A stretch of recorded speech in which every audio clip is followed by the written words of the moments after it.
I turned 20 in hospital, and I was really grateful to be able to turn 20. I was thinking maybe this is what I got. You know, I had 20 great years, but if I'm gonna get more, I'm gonna make the most out of it. You know, because life is really a gift. I was hospitalized for I think 9 or 10 months. One night I wrote this list. I'm lucky to have 2 strong arms. I can hear well, I can speak well, I can see, I can taste.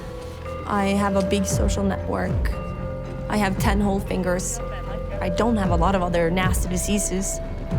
I wrote a full sheet of everything that I have and everything that I can still do, and I put it over my bed. Because I still felt like the same person. I was the same person. It was just that I couldn't walk. And that's what I like with Paralympic sports. It's not about what you cannot do, it's about what you can do. And I think in life, that is actually what is most important. Of course, in the Paralympic Games, it's very often not an easy life that people have. But still, you know, they're able to make the most out of it. And I hope people are going to see the Games in Tokyo just for that reason, you know, to see who we are, why we do what we do, and watch these amazing athletes. Because there's not enough people with disabilities who are visible in society. And it's time for that to change. Tokyo Paralympics organizers are warning the Games will be held under very difficult circumstances. And despite having another 12 months to train, the pandemic has made it more challenging for athletes to stay in shape. To deliver these games in a pandemic situation is something that the Paralympic movement will never forget, the world will never forget. The authorities there have been under pressure for months from a majority of the public who don't want the Games to go ahead. Now, this is as the Delta variant surges around the world. It's now the dominant strain in 92 countries. 今は東京だったり、あと他の東京以外の場所でもかなり感染拡大というか、もう中止なんだからそんな努力しても無駄だよとか、なんかそういうことも結構言われてるというか。っていうのはまた話が違うと思うんですよね。それは私たちだけではなくて、そのスポーツっていうものの持っている力っていうのはすごく莫大で、社会を変える力になるのかなと思います。I have big expectations for the Tokyo Games. The barriers that are most difficult to overcome are in the culture, and there is no better solution to evolve a culture than through sports. It is where we put disabled people, literally on pedestals. That's what we do. We make heroes. But the problem is, most disabled people live in this other world. So don't keep thinking the Paralympics is this panacea and that's going to fix everything, because it's not.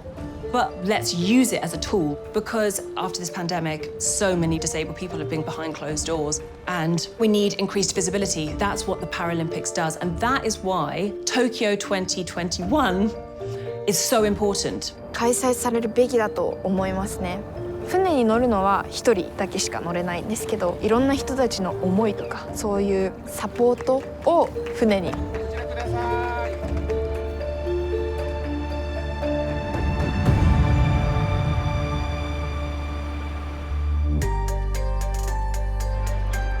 So we are currently in Minneapolis, Minnesota, and we are here for the Paralympic trials.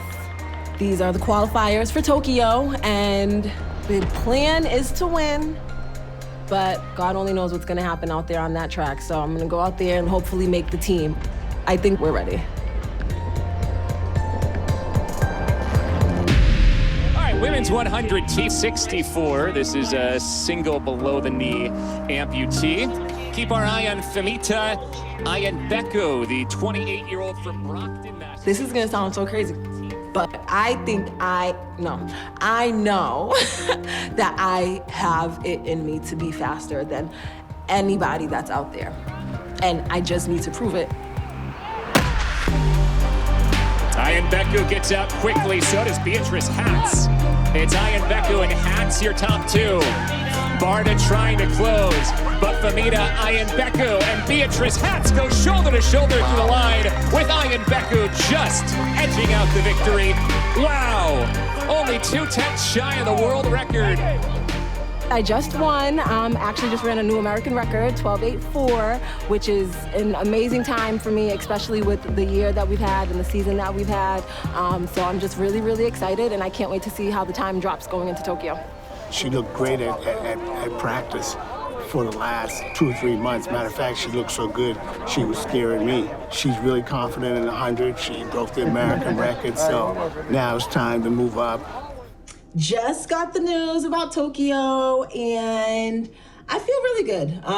Obviously, winning the 100, I was pretty sure I was gonna make the team, but it's always nice having that reassurance. So I'm really excited. Everybody's asking me, like, you're gonna win gold in Tokyo. That is always the plan, but I'm sure that all the athletes going there are assuming they're going to win gold. I'm gonna take this time to just kind of regroup, refocus, work harder, and wait for the day.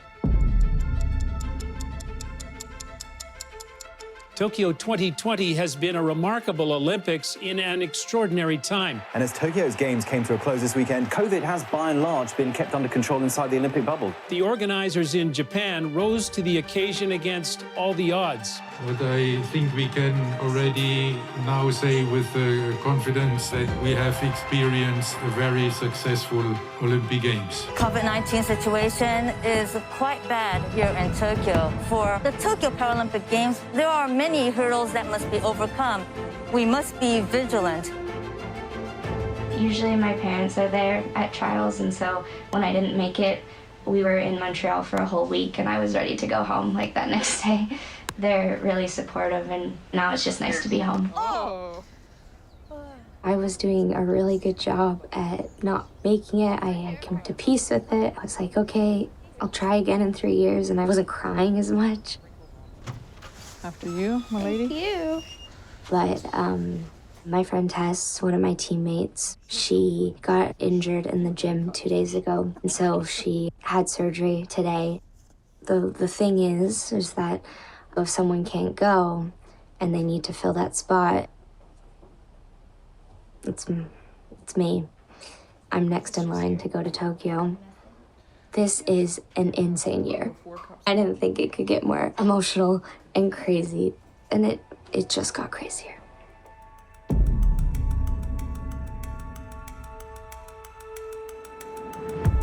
In Tokyo, as the Olympic rings have made way for the Paralympic symbol, protests against the events have continued.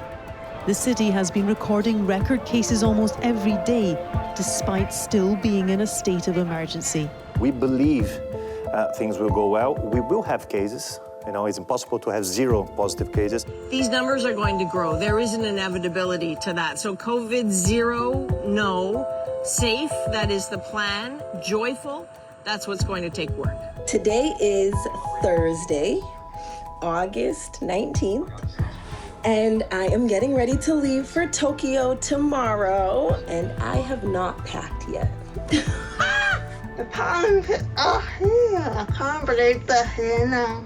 I'm really nervous, but excited. They made it to the airport. So we need to show our test for corona. Negative. There were definitely times where I thought there is no chance Tokyo is going to take place. It's almost surreal to see and think about all the hard work and all the sacrifices that have gone into just putting this on. This is the big one. I'm going.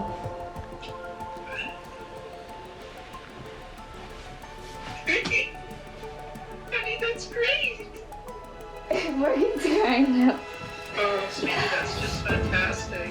Getting to become a Paralympian, I mean, I get chills just saying that, like, I'm going to Tokyo and I'm going to the Paralympic Games. Yes! It's a straight up gift at this point. This is a very long flight. I cannot sleep. Okay, guys, we are officially at the airport. I'm very excited. It's getting more real. We just arrived in Tokyo. Konnichiwa. What I explained to my friends is I'm not going to Tokyo, I'm going to the security bubble and the venues of the games. But sports is the most powerful tool for social transformation, and COVID wasn't gonna stand in the way of that.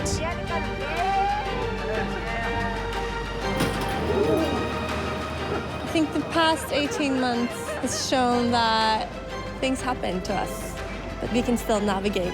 We can still make something out of what we have. These games represent resilience. I think they represent perseverance. Everything that people with disabilities go through, people get to see that here.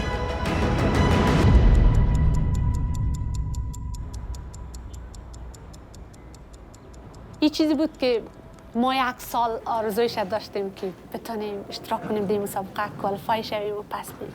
اما متاسفانه به خاطر امکانات نداشتن در افغانستان ما نتونستیم تیم در پلی اینا زیاد چیزای دیگه است که من رنج میده. In the morning we went to office and I said today everywhere look different. And at 10 my brother called that Taliban camp to where we live. This is Afghanistan in chaos. Taliban rule is now a reality after dozens of cities have fallen, besieged by bombings and a campaign of deadly violence. I'm trying to go out of my country. Unfortunately, I have to leave because there is no way for me and there is no future for me and for my husband to stay here. Women like me in Afghanistan, they are in danger because there are too many videos of me speaking about Taliban very direct. And there can be a big case to Taliban to kill me. My friend, he is a famous journalist in Spain. He published news about me to ask government of Spain to add my name and Ramesh to a military flight. But when I went in front of the airport with Ramesh, I saw that thousands of people are there.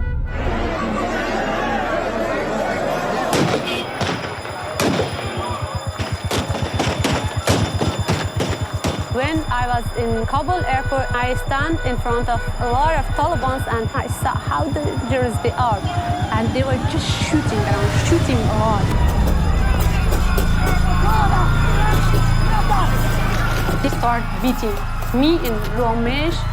They threw out our luggage. They said, if you don't go away, we will shoot you. We waited a lot there with a lot of danger. But fortunately, we could find a way to go to get off military and Army of Spain could help us. We had a very difficult time, but now fortunately, I'm here with Ramesh and just sitting and we are waiting. I cried a lot at the airport. But after 2 days and 2 nights, finally, they took us. This plane is full of Afghan citizens fleeing for their safety. They are from all walks of life, from journalists to social activists to athletes. When the flight started, I couldn't control myself. Everything I had, I left it in Afghanistan. I left all my family there. I couldn't say goodbye to my mother even. Life in Afghanistan is now difficult for everyone, like my teammates. There is no one and no organization to help people with disability. I was thinking that I will be in Tokyo and I will play basketball, but suddenly it happened. I came here and everything has changed.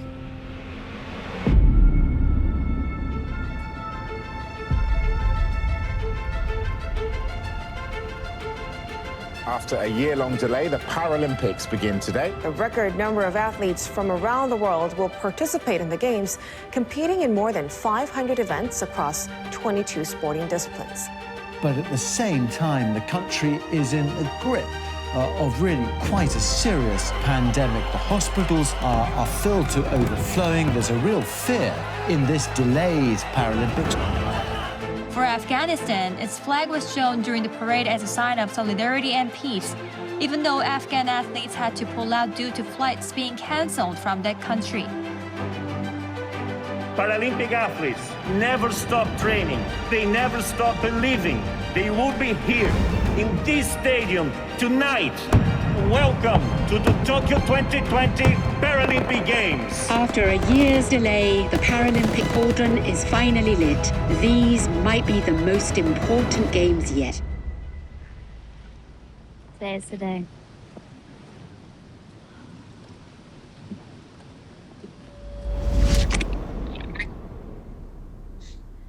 So yeah, everything was great. We flew first class. It was nice.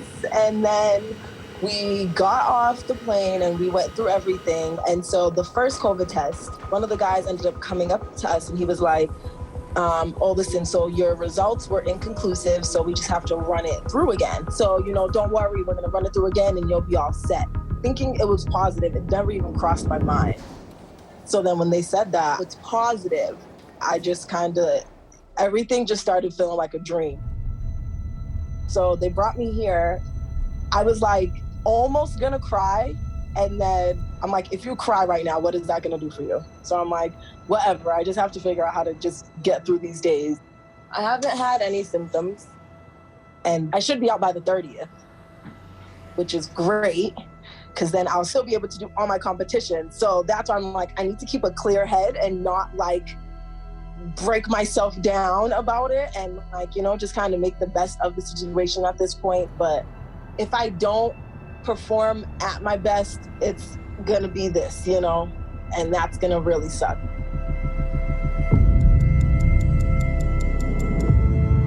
The Paralympic rowing regatta is underway on the Sea Forest Waterway course here in Tokyo. The pandemic has definitely made it more difficult to train. In periods, it's been forbidden to do organized sport in Norway. But we've done the most out of what we have. So, the first races here. And what a terrific quick start from Birgit Sarstein. Quick out of the blocks. Yeah, she's so fast out of the blocks, Andy. Look at her go. I think rowing is an art form. And if you mess it up, you stumble. You don't have the time to think. The body just have to know what it's going to do and then do it. Sarstein, the big favourite here. Complete control. It's day one of the boccia tournament. Strategy and skill are very important here. To be honest, I believe that Tokyo Games would not happen. But boccia, for me and Katerina, it is our life. So we could not stop training, and definitely that was a good decision. I've seen a lot of family members as assistants. Excellent from Polykronidis there. A sigh of relief from Gregorius Polykronidis.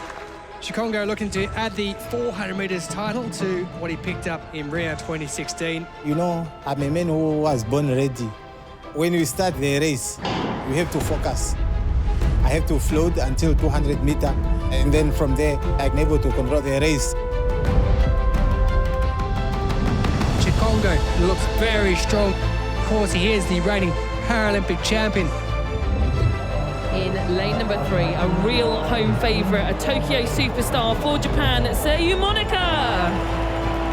1 to 3 into the gold medal race. There's going to be one athlete left disappointed at the end of this. The Norwegian, the gold medal favourite here in Tokyo, safely through as we may have expected. Seiyuu Monika gets Japan a boat in the A final. But he looks really good in the final 100 metres. Shikongo takes the victory, so he will go through automatically to the final. My coach's birthday today. Coach, today is your birthday. That is your birthday. Qualification for final. So, that is your cake. You got it? Yeah. Thank you. Thank you, my brother. God bless you. Welcome. 本当だったら予選で1位通過してで決勝に臨むつもりだったんですけど、自分のタイムが思ってたよりも全然遅くて、でも確かにプレッシャーというか、あれでメダルを取らなきゃとか、取れなかったらどうしようとか、決勝行けなかったらどうしようとかっていう思いも強かったんですけど。Hey guys, so I just finished my workout on the bike in the room. The window doesn't even open, so it feels like a million degrees in here. Everybody is expecting so much out of me, especially after my performance in Minneapolis at trials, but this is a lot harder than I expected. Mentally, physically, it is draining. So I'm gonna get ready to do some speed stuff, do some simulated starts. I'm gonna get down, put my blade on, and push out until I run into the door. it kind of is what it is, but I'm really flexible when it comes to having to adjust. I mean, I got my leg cut off and here I am. So I think after my accident, I found that I can just go with the flow. It was July 19th, 2003. We're driving, we're getting on the highway, and my cousin was in a rush. All I remember is the car swayed from side to side. I banged my head against the glass, and then I ended up blacking out. Femita Ayambeko was 11 years old when she was almost killed on this road in Stoughton. She and her sister were thrown to opposite sides of the highway. I just remember screams, cries, and the smell of blood and sand just in my mouth. My cousin was screaming. She was like, Femita, I need you to stay awake, keep your eyes open. The ambulances are coming. And we sat on the highway and we prayed until the EMTs came. That night, I don't ever want to remember. I was sleeping already, and the phone rang. The only thing that was going through my mind is, I hope they're alive. My leg was itching. I wanted somebody to scratch my leg. And I hadn't seen the bottom of the bed yet. So that was when he was like, all right, I have to tell her. And from that day also, my children know not to call me in the middle of the night.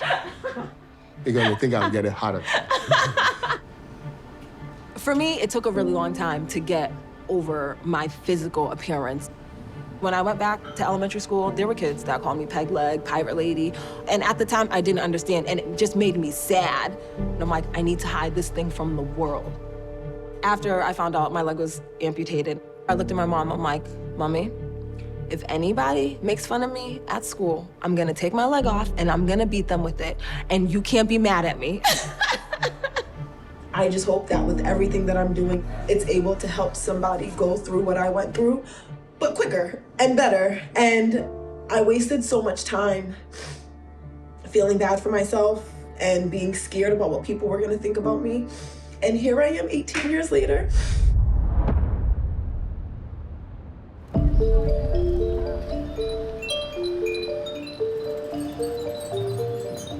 これが金メダル T シャツとマスクとピンバッジとこういううちわが入ってます。はい、こういうのが銀メダルになってて、おすすめはやっぱりモニカも金を取るようにね。そうですね、金メダルですね。金メダルですって。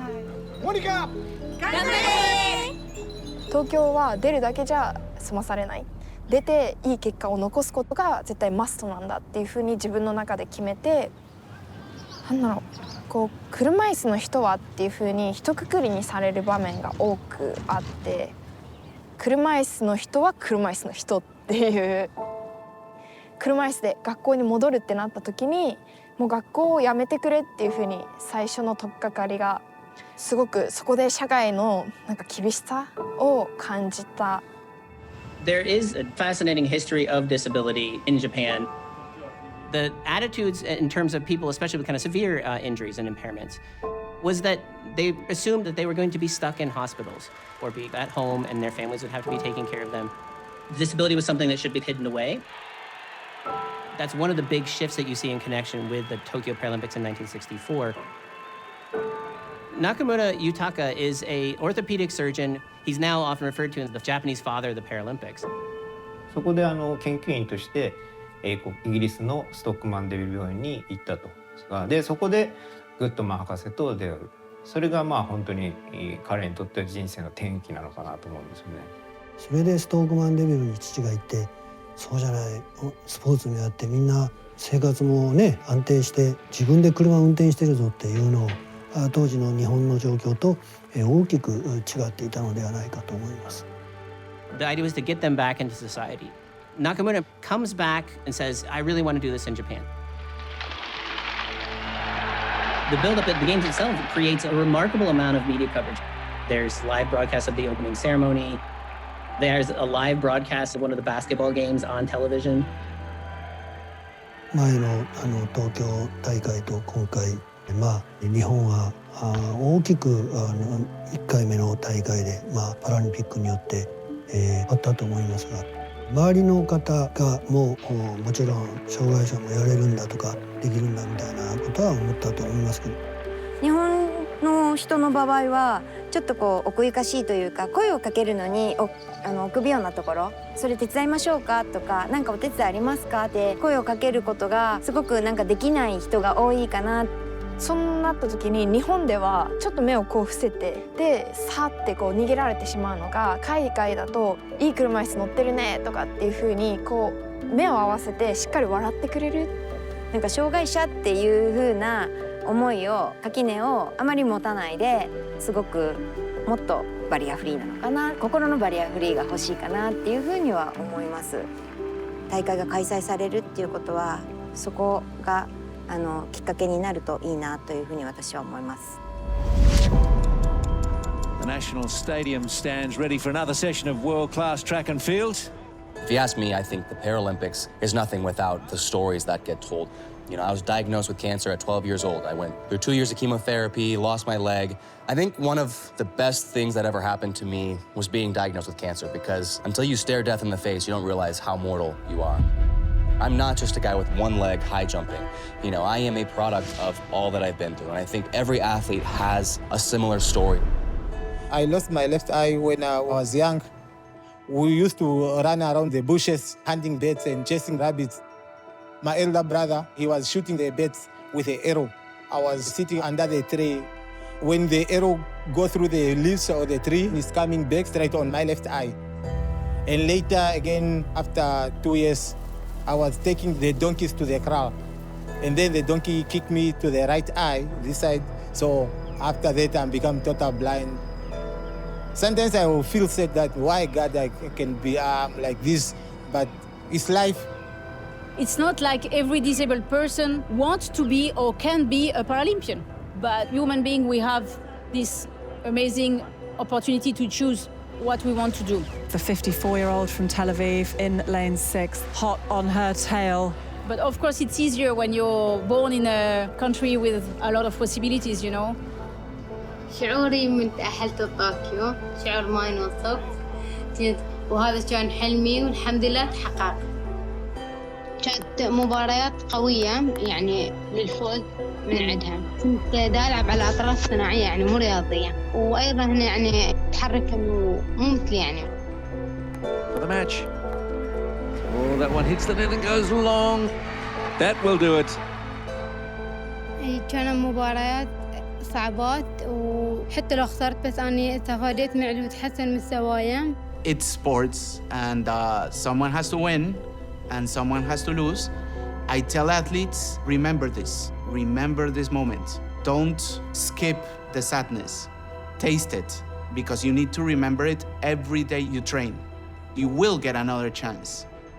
Well, here we go then. The final rider, Laurentia Tan, who has every chance of winning this, but knows that she's got to produce a stunning performance. It's going to be tense, I think.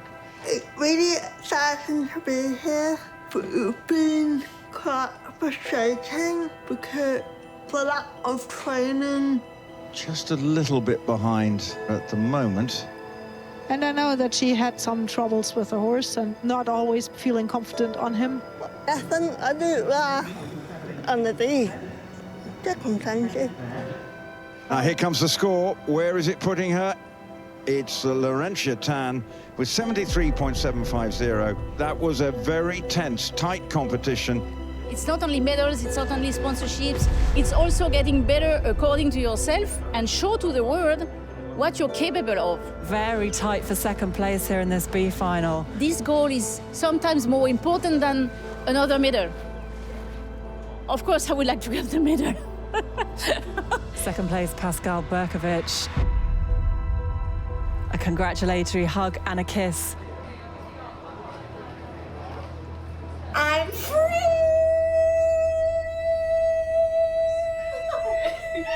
So happy to be out of quarantine with these lovely ladies. I'll get to have 3 days of practice out on the track. Let's keep our fingers crossed that these last 5 years were not for nothing. Yeah. We're beautiful. Women's 200 metres T64 now. Rita Ayambaku of the United States. On your mark.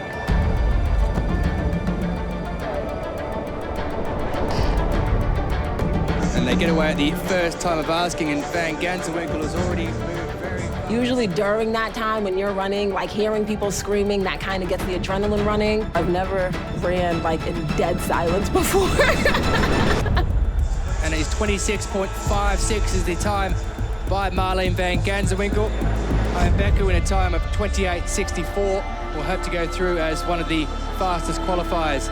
I think it was all mental, just feeling like everybody was more prepared than I was. It's like getting thrown into a class and it's a pop quiz that day and everybody's been studying all week, you know? So it's kind of what it felt like. Trying to see if I made finals and it's like, I want to. Oh, okay. Let's see. Oh, that's so sad.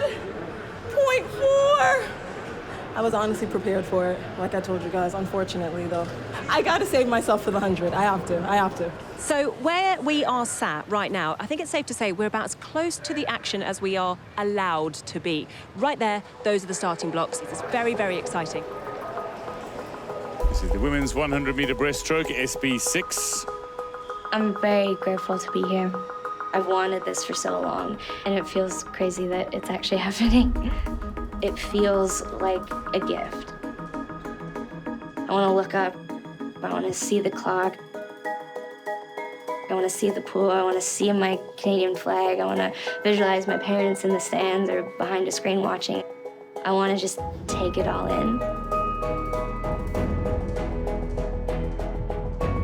I think everything that I've learned, every setback, every hardship, every victory has brought me to this moment. Kisser going for Canada in 2. And no matter the outcome, I know that I'm here for a purpose. Ellie Simmons goes in 5 and Nicole Turner goes in 6.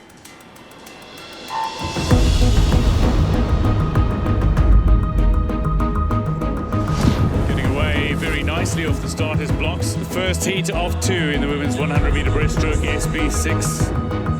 I knew how hard the last 10 meters would be, but I wasn't expecting to feel just so at peace.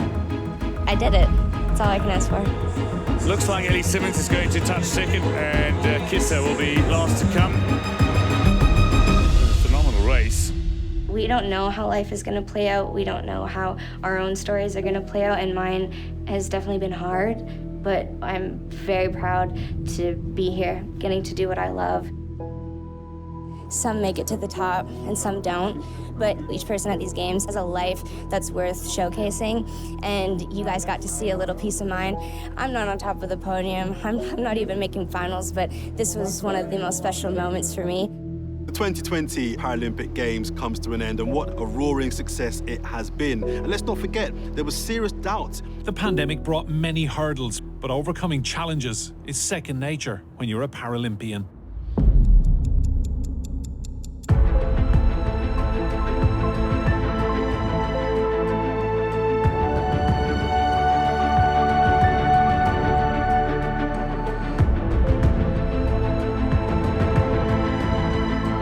First races here. Really looking forward to this. 8 boats on the start line. In the lane 2 for Japan, Seiyuu Monica. Second heat in the women's 100 metres T64. Ayambaku, the 29-year-old from Boston. Grenadiers then got a bit of a mountain to climb to get through that defence. If you want to win the PR1 women's single, you have to beat this woman. Paralympics in Rio, I have sore memories. It was very competitive. I knew that, the podium was definitely within reach. And I figured, let's just go all out and see what happens. And I got totally burnt out. I was leading the race and I, bam, hit the wall. I was passed by 3 boats. It was like a little heartbreak. When I didn't get that medal, it was like a little heartbreak. I think I cried every day for 2 weeks. My biggest scare for Tokyo is another 4th place. But if If that 4th place is giving me a bigger chance of reaching the 1st place in Tokyo, then I'd say it was worth it. We'll see.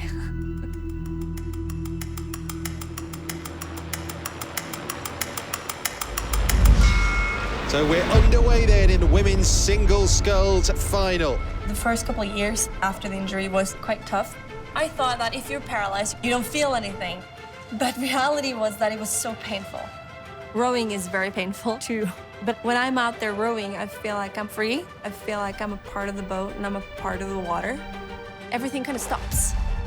It's just like magic. Well, there's gold medal match in the BC3. First ball then. I started by losing with 3 points. Those that know boccia, when you start by losing 3 points, you are already in a very, very, very difficult position. Spurrier, De Paulis, Wollerman, Muller, Majula, Chi, and Hennessy. 8 boats in this A final. 昨日の夜からもう本当に苦しくて全然眠れなくて、で負けてる映像だったりとか、夢の中で何を寝るにしても何をするにしても考えるばかりで。Sam Grew out of Middlebury, Indiana. I was just astonished by the torrential downpour. It was just covering everything. I was running in totally waterlogged socks and shoes. That was one of the scariest things ever. All the jumps that I took were just abysmal. Birgit Skarstein of Norway leading the way in these early stages. Gold is the one she wants. I gave it all that I got. And I think that is also much because of that 4th place, because it hurt so much. So, second ball for Polykronidis. Polykronidis says, I come to every competition to win. This is going to be a long match then. Spurrier, Monica, the local superstar. Sam Grew, jumping 188 in the rain, has outlasted Thangavelu. Oh, so this is where the game changes completely. It is going to a tie-break. So if you thought the end of that one was nerve-wracking, welcome to a tie-break in boccia. With my last throw, I managed to get that point and have the game to go to the tiebreak. Then my psychology was like, you just have to finish the game now and win the gold medal. They're away. Rita Ayambeku caught in the middle. Despite everything, when the pistol fired, I felt ready. Coach always tells me, don't think, because when you think, that's when we start having problems. So I just black out and open my eyes when it's over. This race, I was having that pressure, like you must believe on yourself, that you will be a Namibian hero. Chikongo looks very strong in the opening 200 metres. The Namibian is really flying down the back straight. Remains blue. This is going to be a tricky shot. Chikongo of Namibia is in the lead. Spurrier has got out very quickly. Skarstein. This is a drag race now. As the lactic acid burn gets into the Namibian, lining up another victory. I don't think she's going to make it, you know. And this is going to be tight. This is going to be very difficult. And this is his final ball. The tension is really, really ramping up. There's an opportunity for somebody to be a new Paralympic Games hero here.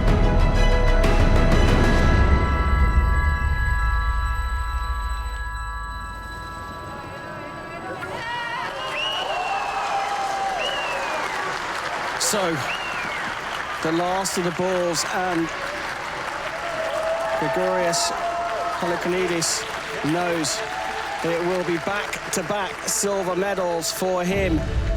Oh, that's technique, isn't it? And splashes onto the mat. Unbelievable. No gold medal comes easily, and she really had her work cut out with the chase. A really unbelievable victory there. Well, that was a lightning race, and that's a big disappointment for Spurrier, Monica. 決勝に関してはちょっとスタートが出遅れてしまったので、そういう意味では完全に 100% ではないなっていうのが、これは試合に本当にいけるのかなみたいな。こうやってこう注目してもらえること自体が本当にありがたくて、喜ばしくて、このままじゃ終われないですね。やっぱメダル取らなきゃ終わんない。はい。We worked really hard. In Rio, we won silver and we said that we have to work harder. So we just go on. This is life. You do your best, you work hard, you manage results, and you achieve things.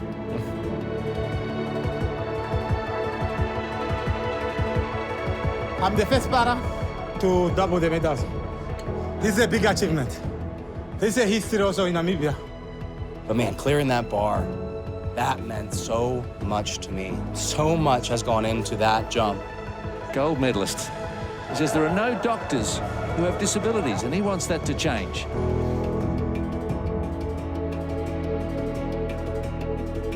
We made it. We made it.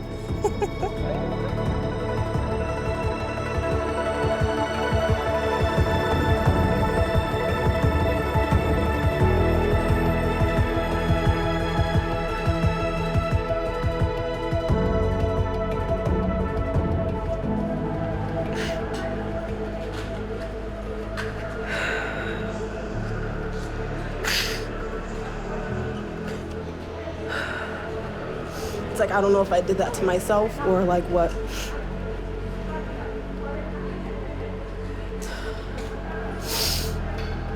I like have never run that slow. I don't even know where that came from.